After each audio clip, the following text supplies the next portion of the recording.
اللہ رب العالمین والصلاة والسلام علی سید الانبیاء والمرسلین اما بعد فاعوذ باللہ من الشیطان الرجیم بسم اللہ الرحمن الرحیم اللہم صلی علی سیدنا و مولانا محمد وبارک وسلم وصلی علیہ الصلاۃ والسلام علیک یا رسول اللہ الصلاۃ والسلام علیک یا حبیب اللہ الصلاۃ والسلام علیک یا نبی اللہ وعلی آلک و اصحابک یا نور اللہ۔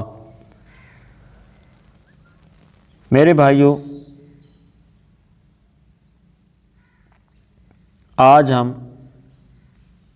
ماہ ربیع نور کے بارے میں سنتے ہیں، کچھ فضائل، کچھ اس کی برکات، تو توجہ کے ساتھ سنیے گا اور ثواب کی نیت سے اس کو آگے ضرور شیئر کیجیے گا۔ اسلامی سال کا تیسرا عظیم الشان مہینہ ہے ماہ ربیع الاول۔ فضیلتوں، سعادتوں، رحمتوں اور رب کریم کی نعمتوں کا مجموعہ ہے۔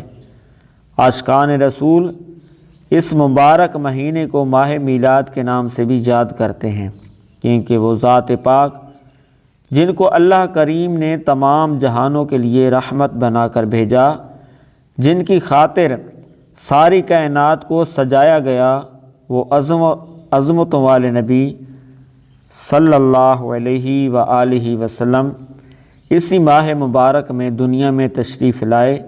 اس مہینے کو سب فضیلتیں، سعادتیں اور برکتیں نبی کریم صلی اللہ علیہ وآلہ وسلم کی ولادت کے صدقے نصیب ہوئیں۔ اسی مناسبت سے آج کے اس مختصر بیان میں ہم اس مبارک مہینے کے فضائل، برکات اور بزرگان دین کے میلاد منانے کے واقعات، اس مہینے میں کیے جانے والے نیک اعمال کے بارے میں سنیں گے۔ یہ بھی سنیں گے کہ ہمیں اس مہینے کو کس انداز میں گزارنا چاہیے۔ اللہ پاک ہمیں عمل کی توفیق عطا فرمائے، اچھی نیتوں اور مکمل توجہ کے ساتھ سننے کی توفیق عطا فرمائے۔ میرے بھائیوں اور محترم بہنوں، ربیع الاول کو اتنی فضیلتیں کیوں ملیں؟ حضرت امام زکریا بن محمد بن محمود قریشی کنزنی رحمۃ اللہ علیہ فرماتے ہیں، یہ وہ مبارک مہینہ ہے جس میں اللہ پاک نے حضور اقدس صلی اللہ علیہ وآلہ وسلم کے وجود مسعود کے صدقے دنیا والوں پر بھلائیاں اور سعادتوں کے دروازے کھول دیے۔ اس مہینے کے 12 تاریخ کو رسول کریم صلی اللہ علیہ وآلہ وسلم کی ولادت ہوئی۔ پیارے بھائیوں، ربیع الاول کہنے کی وجہ کیا ہے کہ جو سعادت ماہ ربیع الاول کے حصے میں آئی وہ کسی اور مہینے کو نصیب نہیں ہوئی۔ ربیع الاول کے معنی کیا ہیں؟ آئیے سنتے ہیں۔ ربیع کہتے ہیں موسم بہار کو، یعنی سردی اور گرمی کے درمیان جو موسم ہوتا ہے اسے ربیع کہتے ہیں۔ عرب والے موسم بہار کے ابتدائی زمانے کو ربیع الاول کہتے تھے۔ اس مہینے میں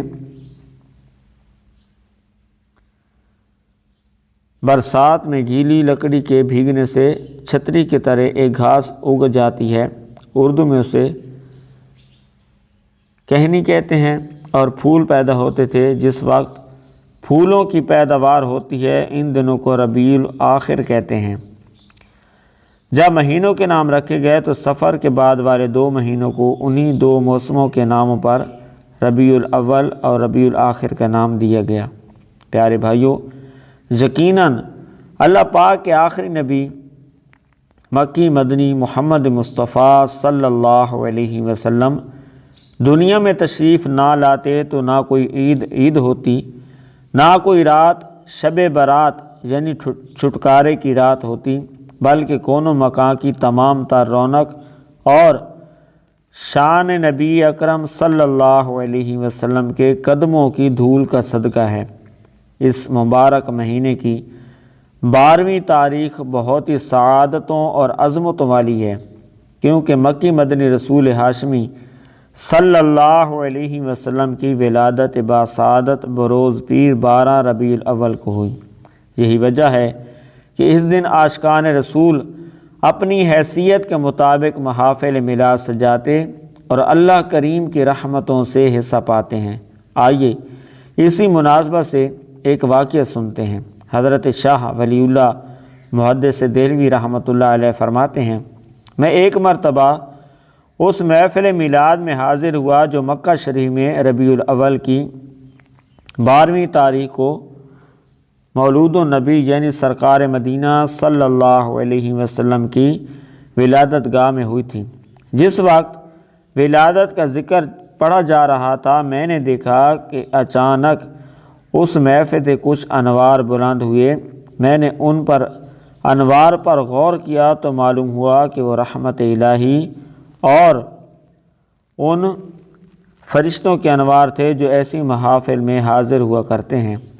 پیارے بھائیوں اور محترم بہنوں، آپ نے سنا کہ جشن عید میلاد النبی کی محفل میں رب کریم کی رحمتیں اترتی، انوار الہی چھماچھم برستے ہیں، رحمت کے فرشتے میلاد شریف کے محفل میں شریک ہوتے اور میلاد منانے والوں کو اپنے نورانی پروں سے ڈھانپ لیتے ہیں۔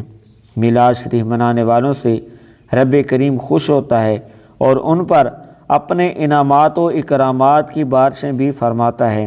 یقیناً میلاد شریف منانا، ماہ میلاد میں اپنے گھر گلی محلوں بلکہ اپنی گاڑیوں کو مدنی پرچموں سے جگمگاتے، بلبلوں رنگوں برنگی لائٹوں سے سجانا، ربیع الاول کا چاند نظر آتے ہی نیک اعمال اور درود و سلام کی کثرت کرنا، میلاد شریف کی محافل سجانا اور ان میں شرکت کرنا اجر و ثواب کا سبب اور مغفرت کے حصول کا ذریعہ ہے۔ ہمیں بھی چاہیے کہ جب بھی سنتوں بھرے اجتماع میں حاضری یا مدنی مذاکرہ دیکھنے سننے کی سعادت ملے تو باادب انداز میں توجہ کے ساتھ سننے کی عادت بنائیں۔ پیارے بھائیوں، اللہ پاک پارہ 26 سورۃ الفتح کی آیت نمبر 9 میں فرماتا ہے، ترجمہ: اور رسول کی تعظیم و توقیر کرو۔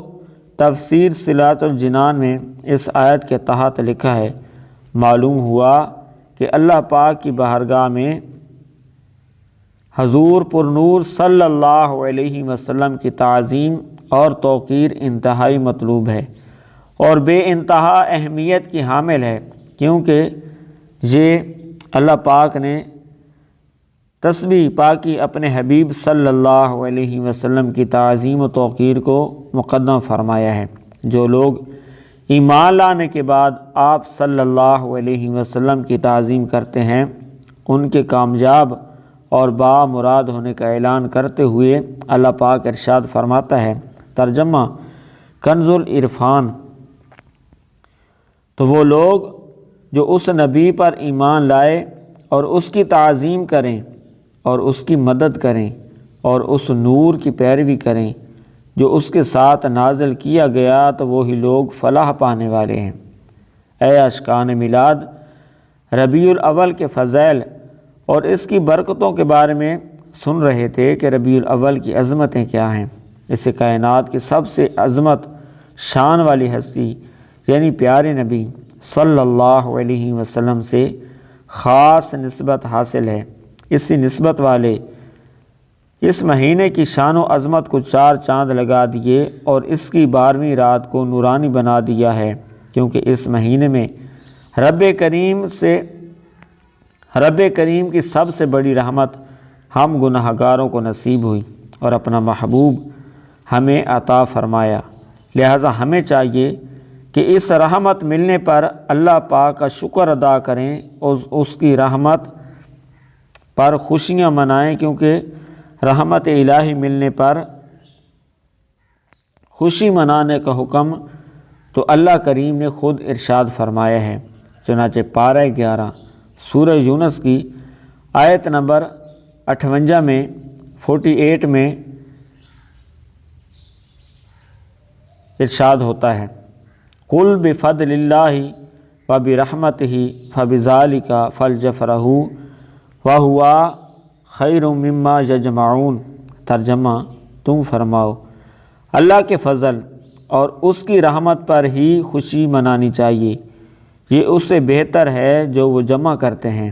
مفسر شہیر مفتی احمد یار خان نعیمی رحمۃ اللہ علیہ اس آیت مبارکہ کے تحت ارشاد فرماتے ہیں، اے محبوب لوگوں کو یہ خوشخبری دو کہ یہ حکم بھی دو کہ اللہ پاک کے فضل اور اس کی رحمت ملنے پر خوب خوشی مناؤ۔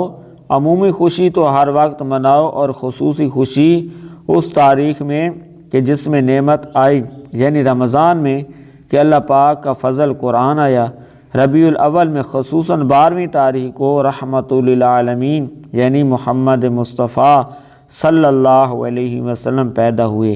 یہ فضل و رحمت، یہ ان کی خوشی منانا تمہارے دنیوی جمع کیے ہوئے مال و متاع، روپیہ، مکان، جائیداد اور جانور، کھیتی باڑی بلکہ اولاد وغیرہ سب سے بہتر ہے کہ اس خوشی کا نفع فائدہ شخصی نہیں بلکہ کبھی ہے، وقتی نہیں بلکہ دائمی ہمیشہ کے لیے ہے، صرف دنیا میں نہیں بلکہ دین و دنیا دونوں میں ہے، جسمانی نہیں بلکہ دلی اور روحانی ہے، برباد نہیں بلکہ اس پر ثواب ہے۔ پیارے بھائیوں، معلوم ہوا کہ ماہ ربیع الاول اور بالخصوص اس مہینے مبارک مہینے کی 12ویں تاریخ بڑی عظمت و برکت والی ہے، کیونکہ اسی 12ویں تاریخ کو کفر و شرک کی ساری اندھیریاں ختم ہو گئیں، ہر طرف روشنی ہی روشنی ہو گئی، خوشی کا سماں چھا گیا۔ حضرت جبرائیل علیہ السلام کعبے کی چھت پر جھنڈا لگایا، ایران کے بادشاہ کسریٰ کے محل پر زلزلہ آیا، اس کے محل میں دراڑیں پڑ گئیں، 1000 سے جلنے والا آتش گدا، وہ مقام جہاں ہر وقت آگ جلتی رہتی ہے، خود بخود بجھ گیا۔ اللہ پاک کے حکم سے آسمان و جنت کے دروازے کھول دیے گئے، شیطان کا منہ کالا ہو گیا۔ عاشقان رسول کے لیے عیدوں کی عید ہے جو شب قدر سے بھی افضل ترین ہے۔ مفسر شہیر مشہور محدث شیخ عبدالحق محدث دہلوی رحمۃ اللہ علیہ فرماتے ہیں، بے شک رسول انور صلی اللہ علیہ وسلم کی ولادت کی رات شب قدر سے بھی زیادہ افضل ہے، کیونکہ ولادت کی رات سرکار مدینہ صلی اللہ علیہ وسلم کے دنیا میں تشریف لانے کی رات ہے، جبکہ شب قدر سرکار مدینہ صلی اللہ علیہ وسلم کو عطا کردہ رات ہے۔ تو جو رات رسول کریم صلی اللہ علیہ وسلم کے ذات پاک کے ظاہر ہونے کی وجہ سے شرف والی ہوئی، وہ اس رات سے زیادہ شرف و عزت والی ہے جو فرشتوں کے اترنے کے سبب شرف والی ہے۔ اے عاشقان رسول، ہمیں چاہیے کہ شریعت کے دائرے میں رہتے ہوئے خصوصی اہتمام کے ساتھ اس دن 12ویں شریف اور بالخصوص پورے ربیع الاول کو ہی نیک اعمال میں گزاریں۔ اس ماہ مقدس میں فرض نمازوں کے ساتھ ساتھ نوافل نمازوں کا بھی اہتمام کریں، فرض نمازوں کے ساتھ ساتھ نماز تہجد کا اہتمام کریں، اشراق و چاشت کے نوافل کا اہتمام کریں، نماز اوابین کا اہتمام کریں، زیادہ سے زیادہ قرآن کی تلاوت کریں، خوب صدقہ و خیرات کریں، مسلمانوں کو نیکی کی دعوت دیں اور انہیں گناہوں سے بچنے کا ذہن دیں۔ قافلوں میں سفر کریں، راہ خدا میں خود بھی بلکہ دوسرے مسلمانوں کو بھی دعوت دے کر دعوت اسلامی کے ہفتہ وار اجتماع میں شرکت اور ربیع الاول کے ابتدائی 12 دنوں میں ہونے والے مدنی مذاکرے مدنی چینل پر ضرور دیکھیے۔ اللہ تبارک و تعالی ہمیں عمل کی توفیق عطا فرمائے۔ ماہ ربیع النور کے باقی فضائل ہم اگلے پروگرام میں اگلی قسط میں دیکھیں گے اور سنیں گے۔ رب کریم ہمیں عمل کی توفیق عطا فرمائے، آمین، بجاہ النبی الامین و صلی اللہ علیہ وآلہ وسلم۔